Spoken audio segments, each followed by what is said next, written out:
54 বছর পর্যন্ত যে মানুষটি ছিলেন নির্দলীয়, নিরপেক্ষ, নিরুপদ্রব ও নির্ঝঞ্ঝাট, কতটা বাধ্য হলে সে মানুষটি পরের 9 বছরে 27টি যুদ্ধ পরিচালনা করেন ভাবা যায়। অথচ এই মানুষটিকেই যখন পাগল, মিথ্যুক, গণক ও ভণ্ড ইত্যাদি সব ভয়ঙ্কর মিথ্যা অপবাদ দেওয়া হচ্ছিল, আবৃত্তি করা হচ্ছিল তার বিরুদ্ধে কুৎসিত ও অশ্লীল সব কবিতা, তখনও ছিলেন তিনি একেবারে নিশ্চুপ ও নির্বিকার। শুধু কি গালমন্দ ও মিথ্যা অপবাদ, ক্রমাগত আঘাত, এমনকি হত্যার চেষ্টা পর্যন্ত করা হয়েছে তাকে একাধিকবার। পাথরের আঘাতে সারা শরীর রক্তাক্ত করে দেয়া, সিজদা অবস্থায় উটের নাড়ি ভুঁড়ি চাপিয়ে শ্বাসরোধের মাধ্যমে হত্যা চেষ্টা সহ তায়েফের ঘটনা আমাদের সবারই জানা। কিন্তু একজন সম্ভ্রান্ত ও বয়স্ক মানুষের মুখে থুতু নিক্ষেপের ঘটনা কি স্বাভাবিক?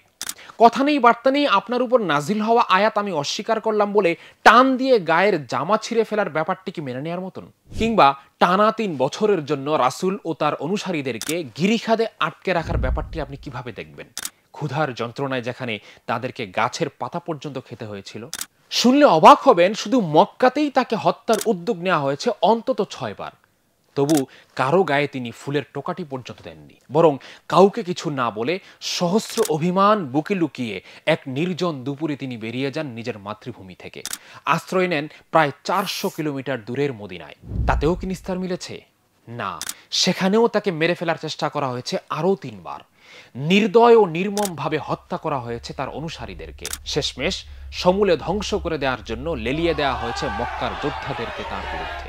নিজের শহর ও আত্মীয় স্বজন সবকিছু ছেড়ে এসেও যখন নিষ্কৃতি মিলল না তার, তখন বাধ্য হলেন তিনি অস্ত্র হাতে নিতে।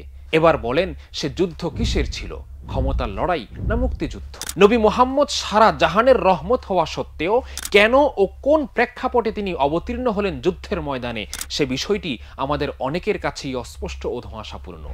সেই অস্পষ্টতা দূর করতে পারে এই দুটি বই।